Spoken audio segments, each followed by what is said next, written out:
Shalom, kembali kita akan mempelajari pelajaran Sekolah Sabat pada saat ini. Sebelumnya mari kita tunduk kepala dan kita berdoa.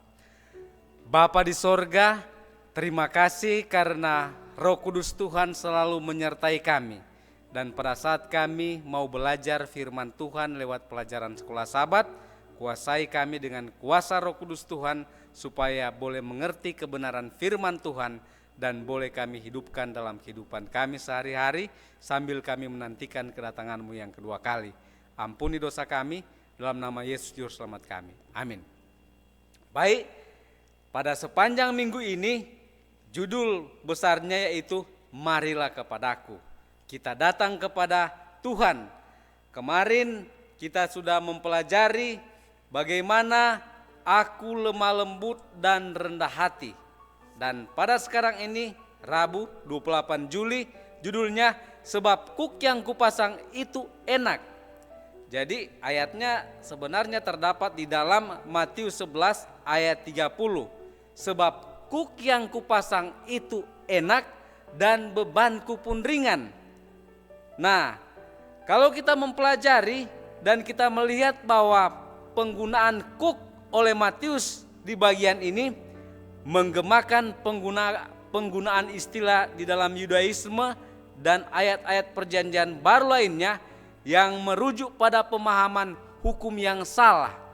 Nah, oleh sebab itu terjemahan New King James Version di dalam Matius 11 ayat 30 yaitu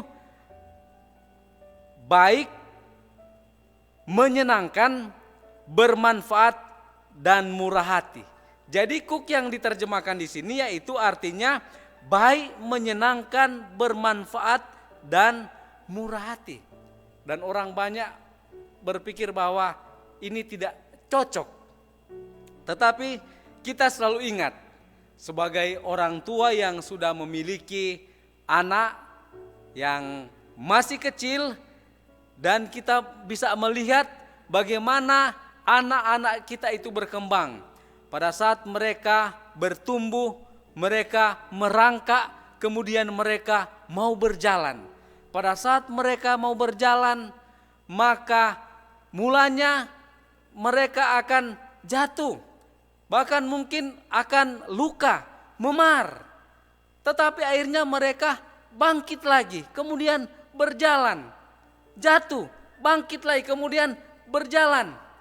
Karena ada orang tua yang mendampingi, maka anak itu dia tidak takut. Mungkin ada kalanya dia menangis, tetapi ada satu kebanggaan pada saat anak kita yang masih kecil, dia bangun, kemudian dia berjalan dan akhirnya tidak jatuh lagi. Saudaraku yang kasih, perjalanan kita dengan Tuhan sama seperti itu. Kita bertumbuh dan pada saat kita berjalan bersama Yesus mungkin tidak selalu mudah. Banyak kesulitan yang akan kita alami, banyak penderitaan atau mungkin sakit penyakit atau penganiayaan dan lain sebagainya. Tetapi selalu baik dan hal yang benar untuk dilakukan pada saat kita berjalan bersama dengan Yesus. Kita mungkin tersandung, bahkan mungkin kita jatuh, tetapi akhirnya kita bisa bangun lagi karena kita tahu bahwa Yesus berada di sisi kita. Nah, oleh sebab itu terjemahan pada saat Matius dia menerjemahkan kuk yang kupasang yang Tuhan pasang itu adalah di zaman dahulu orang memakaikan kuk kepada 2 lembu sapi. Jadi satu kuk itu dipasangkan kepada 2 lembu sapi. Dan akhirnya 2 lembu sapi ini mereka akan selalu berjalan seirama. Dan kuk yang satu, jadi kuk yang diberikan kepada kita, Yesus juga di samping kita. Kemudian dia akan menuntun arah langkah kehidupan kita. Bagaimana dengan Galati 5 ayat 1? Firman Tuhan menyatakan, supaya kita sungguh-sungguh merdeka, Kristus telah memerdekakan kita. Karena itu, berdirilah teguh dan jangan mau lagi dikenakan kuk perhambaan.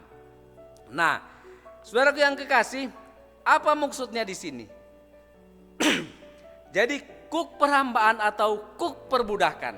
Nah, ini bukan berbicara tentang masalah hukum Taurat.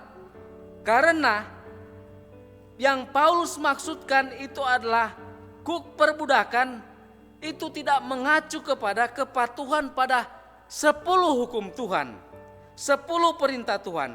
Sebaliknya, melalui kepatuhan dengan iman, memahami bahwa keselamatan kita terjamin tidak didasarkan pada hukum, tetapi pada kebenaran Kristus yang meliputi kita, bahwa kita dapat memiliki istirahat sejati dan kebebasan.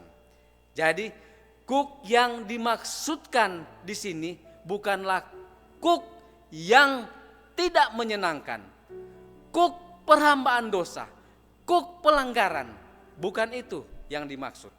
Tetapi pada saat kita berjalan seturut dengan hukum Tuhan, maka Tuhan akan memberikan kekuatan kepada kita. Memang kita tidak diselamatkan oleh karena kita menurut hukum Tuhan. Kita diselamatkan oleh karena kasih karunia. Dan akibat keselamatan yang Tuhan sudah berikan kepada kita, maka kehidupan menurut hukum akan menjadi suatu kehidupan yang baik, menyenangkan, dan bermanfaat. Oleh sebab itu, nasihat terakhir Raja Daud di dalam Mazmur pasal 40 ayat yang ke-8, aku suka melakukan kehendak-Mu ya Allahku, hukum-Mu ada dalam dadaku. Kiranya Tuhan memberkati kita. Amin.